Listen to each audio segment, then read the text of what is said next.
Today, I'm going to show you how to turn this into a super protected base that can withstand 100 rockets. It's perfect for wipe day on a high-pop server where the competition for any type of resource is at its peak.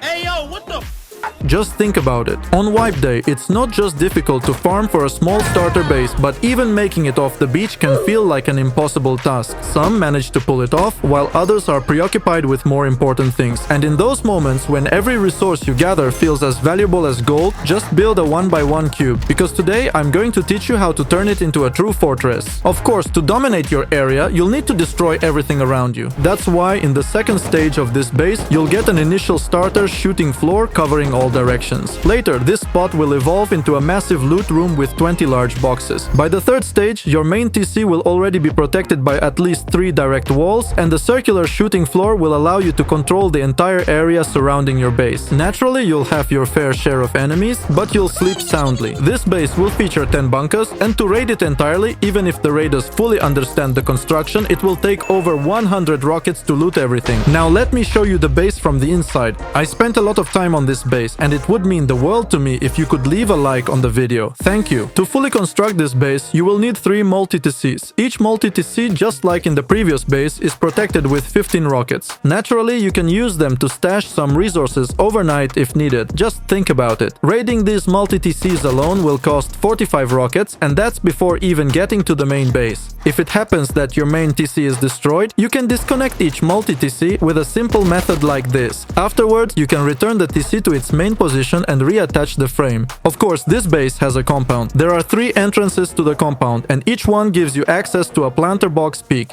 Here, you can greedily munch on pumpkins to spite your raiders, or simply respawn and start defending your base if necessary. If raiders are coming through the doors, you can also control the first compound entrances from here. The large furnaces are placed in a way that creates a significant challenge for raiders. Everything in this area is closely monitored by automatic turrets. Additionally, there's a red sheet metal structure on the compound grounds. This serves as your full-fledged external combat spawn. From here, you can observe what's happening outside your compound and even take shots within the compound. It will be incredibly difficult for enemies to hit you through these small gaps. Moreover, if you remove these 3 small boxes and replace them with a triangular roof, another bunker will open up. This bunker can hold 2 additional boxes and a large battery for turrets. To close this bunker, simply return everything to its original place. The construction process is highly efficient and straightforward, and I'll demonstrate this to you later. The base is fully symmetrical and follows a 3-sided symmetry design. That means you'll have 2 more such bunkers in addition to the one I just showed you. As you can see, splash damage won't be able to take them out. Just to run from one bunker to the other, raiders will need to destroy 6 turrets. Speaking of which, there are a total of 12 turrets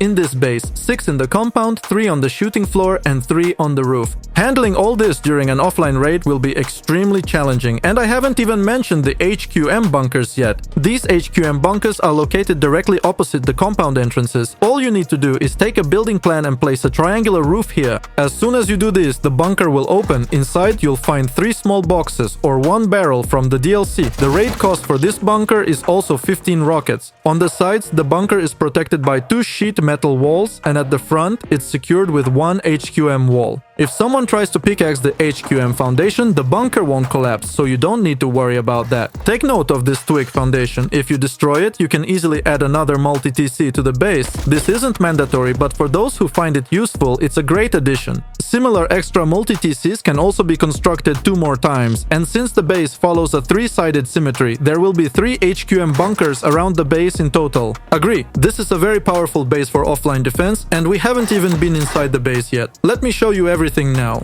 Now, let's head inside the base. As you enter, you'll immediately see several furnaces for charcoal and a ton of garage doors. At the end of the hallway, there's a small amusing shotgun trap. If we move further in, you'll find another 2 shotgun traps installed in this area. Essentially, we're now on the 2nd floor, which contains a massive number of storage boxes, 18 in total. If you have the new DLC barrels, you can easily double that number. And of course, there's my favorite unlootable locker located in the initial shooting floor area. Behind the garage door is the staircase leading up to the 3rd floor. Here you'll find plenty of electric furnaces and a peek onto the entry doors and the shooting shooting floor. In this area, you'll have the main combat spawn of the base. Here, you can fit 4 beds and 2 lockers. These window frames will serve as shooting positions until you've completed a full circular shooting floor around the base. In the vending machines, you can store everything you need for online defense: syringes, grenades, ammunition, pumpkins, and so on. If you remove this embrasure, it opens an additional angle to shoot at the main entrance doors. Now, let's head to the shooting floor itself. The entrance is set up through an airlock to prevent you from getting easily outplayed. On the shooting floor, I've installed 3 automated turrets, which fully cover the entire floor. From here, you can shoot under the base and into the compound area. If an unauthorized player happens to wander onto your shooting floor, the turrets in the compound will ensure they're taken care of. Additionally, you can target the area beyond the large furnaces if someone tries to raid you through external walls. This spot also features my favorite pixel peak, which I absolutely love to use. Naturally, everything is complemented by a well-placed roof peak. As a reminder, today's base has a 3-way symmetry, so you'll have 2 more of these roof peaks. The triangular hatch can be used either for throwing grenades or for closing your HQM bunker if it's open. There are no blind spots on the roof, meaning no one can hide from your view. Overall, as you can see, the layout is spacious and convenient, ensuring smooth navigation. If we move up to the 4th floor, you'll find 4 additional beds and 4 vending machines for selling items. I've used similar vending setups during survival and they're incredibly practical. On the roof, there's a firing position directly under the mixing tables. There are 6 of them in total. Between them, you'll find peek downs to the area below the base. From here, you can shoot at anything moving or even descend yourself if needed. Personally, I often use this roof for quick descents. Additionally, there are 3 automated turrets on the roof that are nearly impossible to destroy from a minicopter. These turrets oversee the entire roof, and if anyone lands on your minicopter, you don't need to worry. Your turret will greet them accordingly. Now, I can't wait to show you what's at the very bottom of this base. Since I called this base an offline defense fortress, it wouldn't be complete without another HQM bunker on the 1st floor. This bunker is implemented using a square roof, and contrary to what you might think, it's far from being a weak spot in the base. There are a significant number of walls here, making it a very unappealing path for raiders. To open this bunker, you'll need to spawn on a sleeping bag below, then destroy the wooden square foundation. Once you've done that, the bunker opens and you can easily climb out. For a temporary way to reach the 2nd floor, you can use a twig ladder. Inside the bunker, you'll find another loot room with 4 large boxes, as well as the main tool cupboard, whose upkeep is right in front of you. Just think about it. If I upload bases like this to YouTube, imagine what I keep for my Patreon community. And today, I uploaded my new 24th private base, which is also built from a 1x1 core and includes a ton of innovative features. An open core with 15 large boxes, an unlootable TC, combat spawns, a mini cloth farm, and a total of 6 bunkers that I can't show you here. For just $7.50, you'll gain access to this base as well as all the other content I've published there. That's already a minimum of 24 private bases designed for any playstyle. The Patreon link will be in the description. Subscribe, you won't regret it. You can start building this base with a simple 1x1 cube. However, I always show you the future foundation plan for the base right away. This way, if you're unsure whether the base will fit in the area you've chosen, just follow my example. Pay attention, one triangular HQM foundation needs to be raised. Do not upgrade the foundation near it or upgrade it to wood at most.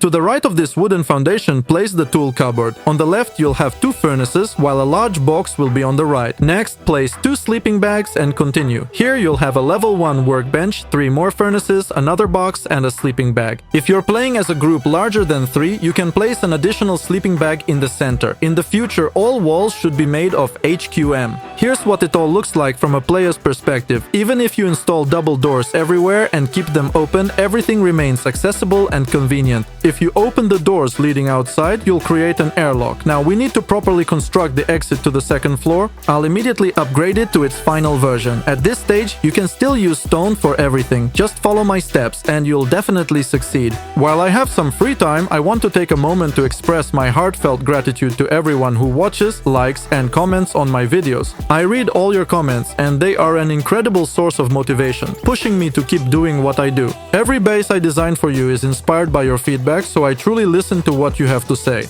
I also want to extend a big thank you to all my Patreon supporters. It's thanks to you that I was able to launch my building server, which is open to everyone. Without your support, this wouldn't have been possible. Thank you so much. To get out of here, you can use a twig ladder. Now we move on to the stage of constructing the initial shooting floor.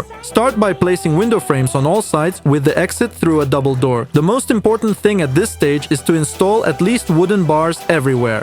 Without them, someone could easily kill you and climb into your base, and I certainly don't want that to happen to my viewers. You can use this shooting floor as long as you like, but I recommend building an exit to the third floor immediately. This way, you can park a minicopter if needed or just relax on the roof when necessary. Upgrade the ceilings in this area to metal right away so no one can climb through your windows. Place the doors so that they open inward. Underneath the window frame, place a ceiling halfway up the wall. Then raise the walls to a height of 2 floors. To the left, add 2 more buffer rooms, each 1 floor high. Now, see that raised HQM foundation? It also needs protection. Move further to the left and add 2 more buffer rooms there as well. Unfortunately, we'll also need to seal off our temporary entrance. At this point, the first floor has at least 2 walls protecting the tool cupboard from all sides. In this section, you can place and upgrade a triangular ceiling. You will use it as your initial way to access the next level. Next, we set up our first loot room on this floor. These loot rooms must eventually be made of sheet metal. You can fit either 4 large boxes or 8 DLC barrels here. On the opposite side, we do the exact same thing. Another loot room for 4 large boxes enclosed by walls. At this stage, things should be clear, but note that we still have only 1 double door so far. To improve security, make sure to place additional doors in the center. I'm using garage doors to indicate that these should eventually replace the current ones. Now, let's step outside and build the main entrance to the base. I recommend completing this as early as possible as it will reduce the risk of being door camped. This area plays a significant role in your base's defense, so initially you can upgrade it to stone, but it must eventually be upgraded to sheet metal. For the entrance, I add 1 solo door and 2 double doors. Later, replace the double doors with garage doors. On the 3rd floor, you should also install more doors. I highly recommend addressing this immediately. Now let's take a look at how it all looks from the outside. It should match this setup exactly. However, at this stage, I don't like that we've blocked off our initial shooting floor. But it's not a big issue because I've planned for an additional shooting floor on the 3rd floor, which we'll work on now. Here, it's crucial to avoid mistakes and follow my steps precisely. Window frames are not needed everywhere, only in specific spots where I place them. Don't forget to add another window frame for the future roof peak. Once that's done, cover everything with ceilings and begin upgrading. Eventually, this entire floor should be made of sheet metal as it will base your 4 main beds. Of course, don't forget wooden barricades to prevent anyone from climbing into your base. Make sure doors open toward each other for better functionality. Now we can move on to constructing the access to the 4th floor. Since there will be no further vertical access here, you can seal it off with a ceiling. Upgrade this area to sheet metal as well. For exiting this floor, use a double door. To increase security, I also recommend adding 2 additional double doors. At this point, your base will be well secured. The setup for the 3rd floor looks like this. One side will have a bed and a locker, and the opposite side will have a similar setup. In the center, simply place 2 additional beds. At this stage, you can add whatever items you need. I placed a fridge because I got hungry.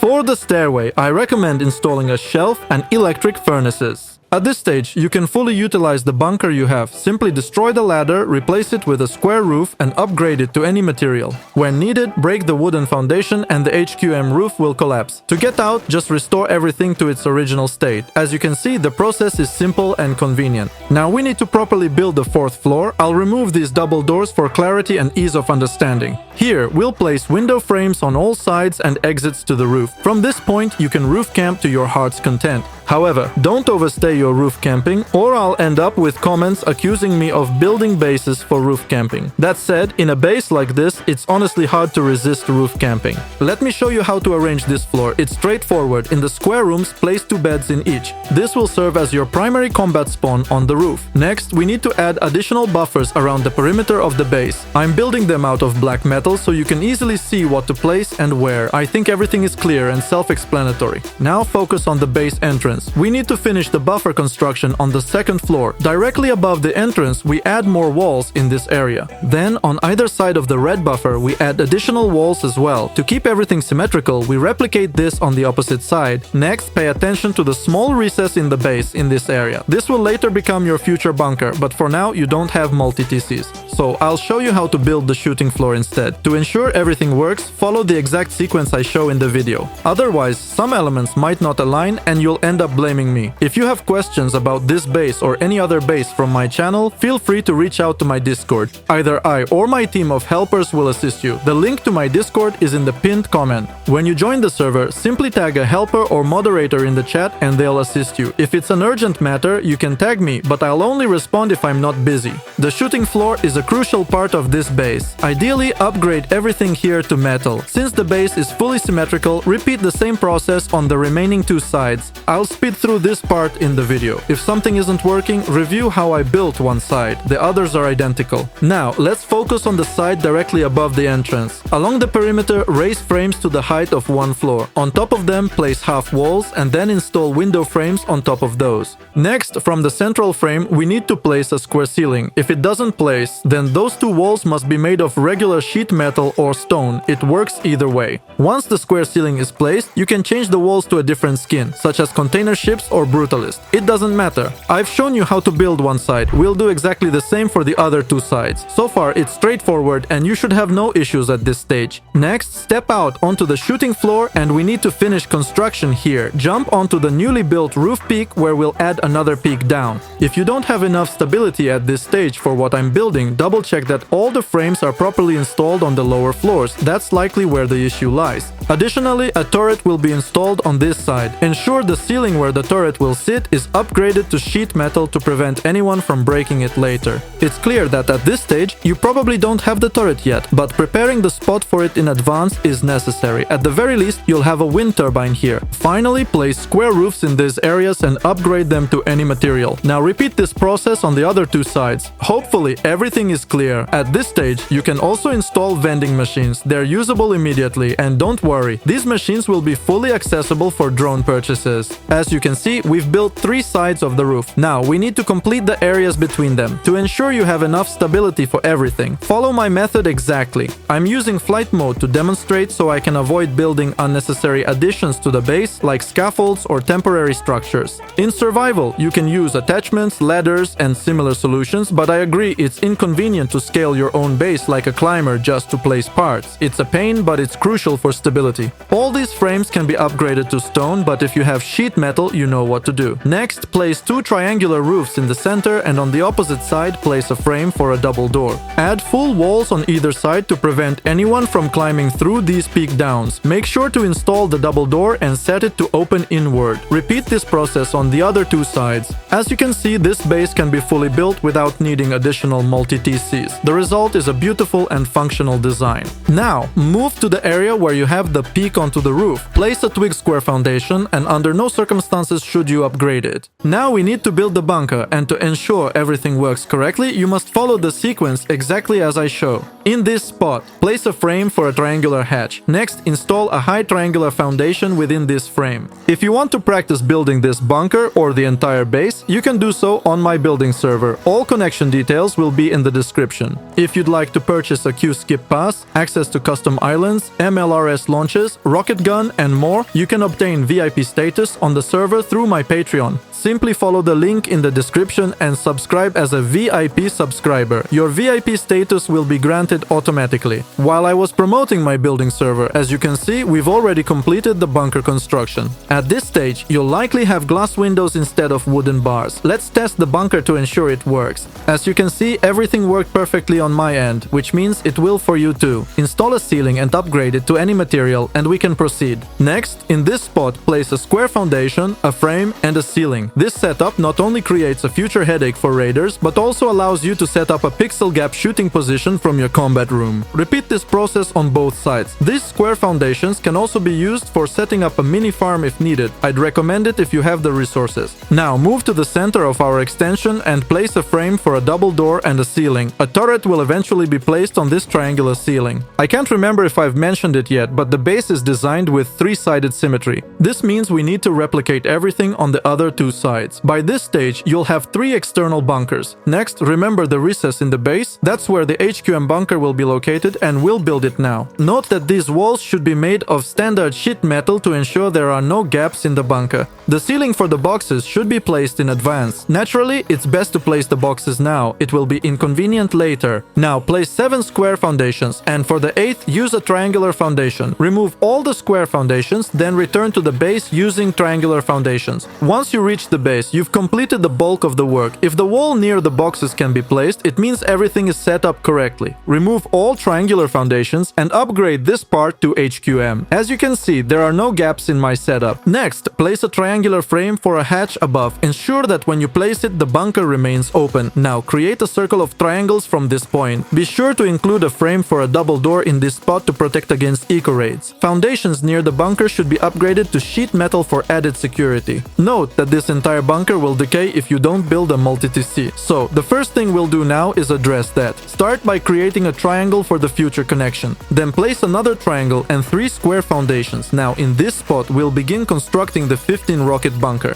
In my previous 2x1 base, where this type of bunker was also used in the multi-TCs, many of you mentioned that it didn't work for you for some reason. Therefore, in this video, I'll show you an alternative method to build it. However, if it still doesn't work, you can join my building server. There, you can practice or ask other builders for help. I'm confident they'll assist you. If not, watch my tutorial again. The server connection details will be in the description. Once you place this foundation and the wall on it, the stability should be 79%. Then replace the square foundation with a triangular one. Here's how it's done. Upgrade the bunker wall and the foundation beneath it to HQM. Next, open the bunker and place a square hatch frame above it. After that, connect this structure to your main build. Inside the bunker, place a ceiling, upgrade it, and add storage boxes where you can safely keep resources. Ideally, upgrade this room to metal to prevent your multi-TC from being disconnected with just 4 rockets. Since the base is symmetrical, repeat this process for the other 2 sides. In general, I don't think you'll face any major issues. The trickiest part is the freehand bunker for the multi-TC. Next, we need to build a fully functional gatehouse entrance to the compound. These gatehouses won't just include future planter box peaks for growing crops, but also 2 beds. In total, you'll have 9 external beds where you can respawn and defend your base.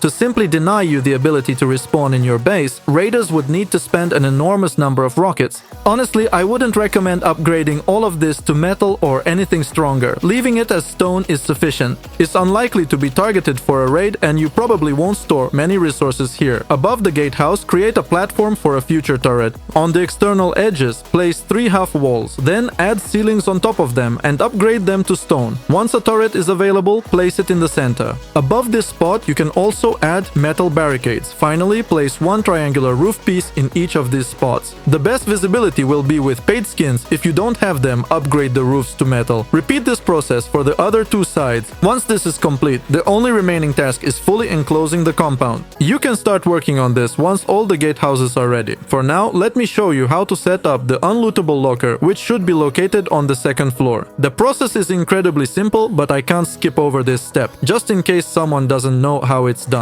Once you upgrade the ceiling above the locker to sheet metal, you're done with this part. Next, we need to place the high external walls. The placement is straightforward, especially if you follow the sequence I'm demonstrating. Once the high external walls are installed, you can place a large furnace directly from the compound. To ensure no one can climb in, install a chain link fence in this area. As you can see, the furnace blocks further access, which means it's set up correctly. Repeat this 6 more times. I want to extend a special thank you to my OP Patreon supporters. Your sponsorship means a lot to me. I'd also like to thank all my other paid Patreon subscribers, as your support allows me to continue creating content. Make sure to subscribe to my channel, leave a like, and check out my previous video where I built a new meta 2x1 base. Now I'm off to brainstorm a new base design for you.